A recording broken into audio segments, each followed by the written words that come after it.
Madame, Monsieur, merci de nous choisir pour vous informer. Après le province du Tanganyika, du Kassai central et la province du Nord Kivu, les ministres des Droits humains Albert Fabrice Pouela a procédé ce lundi au lancement des consultations populaires sur la justice transitionnelle. Cette quatrième et dernière étape vise à réparer tous les préjudices subis par les victimes d'actes d'atrocité et des violences dans les différents coins de la République. Dadi Simbadio est notre permanent sur place.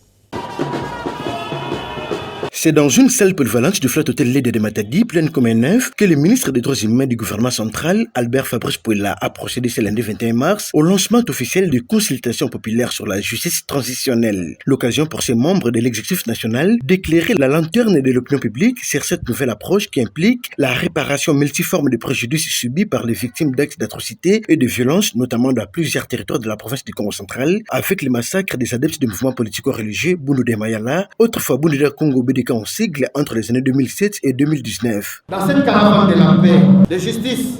et de réconciliation qui a commencé à Kalemi, qui s'est poursuivi à Chikapa et hier encore à Goma pour atterrir aujourd'hui à Matadi, menée par le ministère des Droits humains en collaboration avec les autres institutions et ministères sectoriels tels la présidence de la République ici valablement représentée, le Parlement valablement représenté également, le ministère de la Justice et garde des Sceaux, la Commission nationale des droits de l'homme, ainsi que la société civile, avec l'accompagnement remarqué et remarquable du Bureau conjoint des Nations Unies aux droits de l'homme, de la MONUSCO dans son ensemble. Au nom du chef de l'État, le ministre des Droits humains Albert Fabrice Pouela s'est incliné devant les autorités coutumières du Congo central pour demander pardon à la population et a appris l'engagement de tout mettre en œuvre pour que cette caravane de paix, de justice et de réconciliation obtienne l'adhésion de tout le monde impliqué dans ces processus de justice transitionnelle. Bien avant, plusieurs allocutions ont ponctué cette cérémonie, entre autres celle de la représentante du consortium des ONG des droits de l'homme du Congo central, Maître Chirine Louzaïsou, qui a brossé un tableau sombre des différents événements malheureux ayant marqué la province du Congo central et en a énuméré les causes avant d'en proposer les pistes de solutions. Le directeur de cabinet adjoint du président de la République en charge des questions politiques, professeur Nicole Boacha, représentante personnelle du chef de l'État à cette cérémonie, la députée nationale de Matadi, Paola Kutonda, le gouverneur intérimaire du Congo central, Gisèle Mamakoso, ainsi que le directeur pays du Bureau conjoint des Nations Unies aux droits de l'homme, Abdoul Aziz, et le président de la Fondation Panzi, Dr Denis Mukwege, à travers une projection, ont édifié l'assistance sur l'importance qu'ils accordent à ces processus. Somme toute,